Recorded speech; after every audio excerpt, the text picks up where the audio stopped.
Alright, we are back with the first installment of Out of Context Gamer, where I review games I have never played, so let's get started with none other than the famous Minecraft.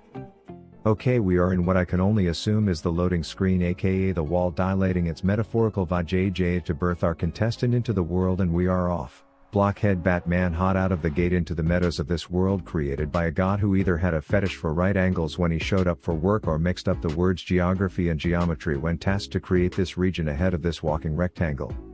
His cape made from the face of his fallen dead owl by his side, constantly brushing against his flat ass to remind him of what's at stake. Things start out smooth despite a small trip up due to being distracted by the pointy cow, and then straight in the village with a vengeance because there are beds to be broken. The owners being like, what the piss do you think you're doing? But I guess part of the storyline is preventing these horny mud-covered pig squares from fornicating, and breaking every bed is a surefire way to prevent that, along with robbing these shitters of their bread. Okay, sex beds be dead, we out of the house, don't look at the horses, they don't like that, so just run in the other direction over toward the hillbilly hay barrels and into the house to what I can only assume get some privacy to put some more appropriate clothing on rapid fire style on that menu screen, and then straight over to rob the last neighbor's house. And I don't know what Mr. Blocky Bread Burglar didn't like about the decor of this one, but something definitely set him off as he just started breaking all kinds of shit. Scratching the walls like a crazed psychopath, digging holes in the front porch, you know, just your standard kid-friendly village vandalism, but then straight back on the path to speedrunning world record success.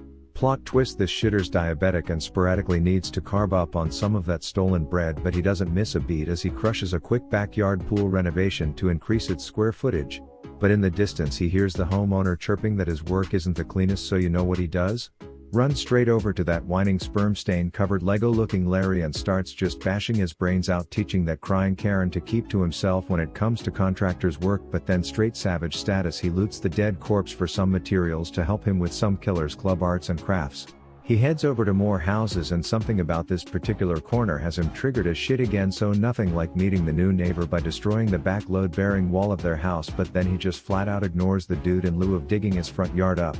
And if this wasn't the epitome of disrespect, he steals some of the poor man's tomato soup in the midst of this vandalism. Those diabetes strike at the weirdest times, before finishing his violet dimensional portal straight into hell, since he was headed there anyway after committing all these heinous crimes and depriving Mudman of getting his nut.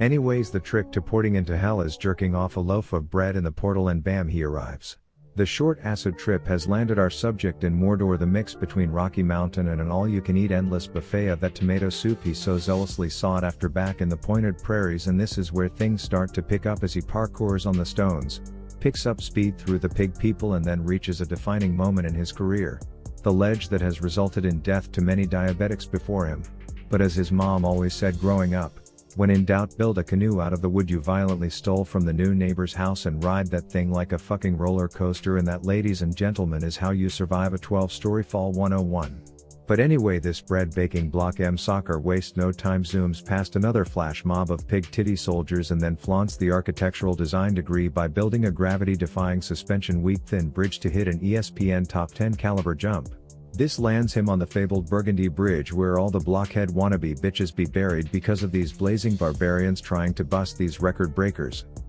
And it looks like he's been lying to them because his pants are evidently on fire, but he eventually regroups and hits that violent chandelier with the 1-2 Chris Brown till the thing pisses off, and then progresses down to the last 2 rotating flame tards to deal with.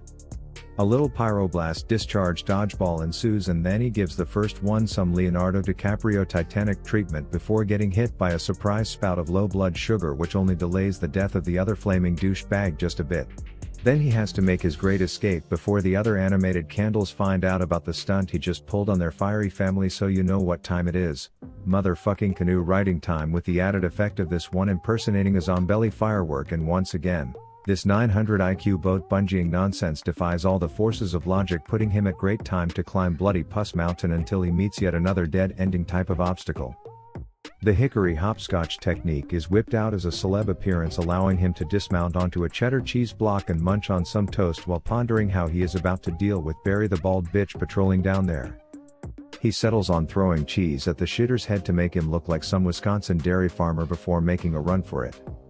The diversion gives him enough space to scale the mountain, but freaking plot twist, cousin Hank the third bald buffoon is up here, so he follows the golden rule. When being chased by a crazed hairless hobo, carve your way through 9 feet of solid rock to get to safety. And this is where things get stepsister stuck in a washing machine crazy. He digs a quick hole / hidden booby trap only to lure the entire 23andMe fucking extended family of bald berries and Hanks into the pit. Call him the master of bait or the master baiter with that one. But he's not completely heartless, so he throws a bunch of his stolen bread in there to keep the mouth breathers from starving to death in their eternal one-by-one jail cell that they are all human centipede nuts to butts pixel dick sucking each other off together.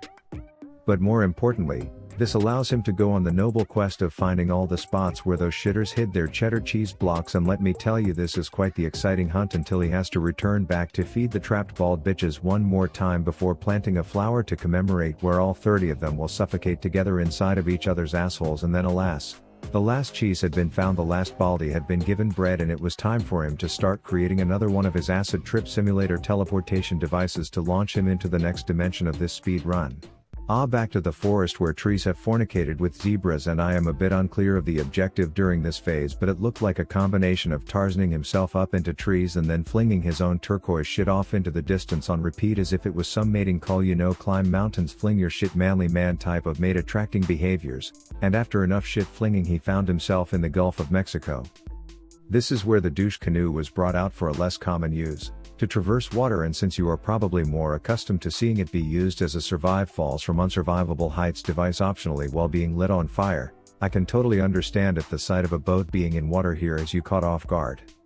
And he travels long and far, day and night, striving toward the glowing Altoids in the sky, hoping that minty fresh breath may help make up for the fact that women say his head is too square, and thus he is hoping this will be the change he needs in the dating game so that he never has to go into strangers' houses again, breaking their beds out of jealousy so that they can't have the sex that his blockhead never gets. But that's beside the point, because he eventually gives up on the quest for sex in lieu of scuba diving. But it works out wonderfully for him, because underwater he finds a wall of water, and inside that wall is a prison somehow immune from the properties of water, like it's the Minecraft Sandy Cheeks bubble, until he finds the sacred square of Ouija boards, to which he gives every last one a boner to port into the fourth and final dimension.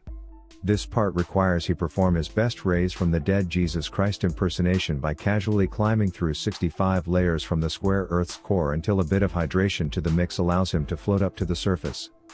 A little celebratory shit fling ensues, and then he runs past all the scary spider-looking lanky ass bobs in the area before setting some purple boys up front and center. Things then start to escalate quite literally as he strives to get the perfect camera angle to film himself hitting the WAP dance with that irritated dragon as his backdrop, and then he waits patiently, like a pedophile in a bush, until the highly sought after wing ding takes the bait, so he flings some shit and ports to it, then stares straight up to get a front row seat to the fireworks show.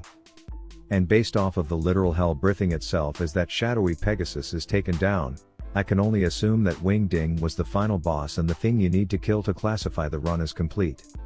So shout out to Illumina HD for this spectacular run, and I would probably recommend watching his full run with intelligent relevant breakdown commentary on his channel if you actually want to know what the fuck was going on. But for now, this is Clueless Rav saying sub to my channel for more, and I will see you in the next one. Fuck with Rabby boy, I'm in your crib with the blappy boy. Talk to me slick and I'm popping your pappy. If happy talk back, then I'm taking your Grammy, and boy oh boy I'll make her happy. Let's go.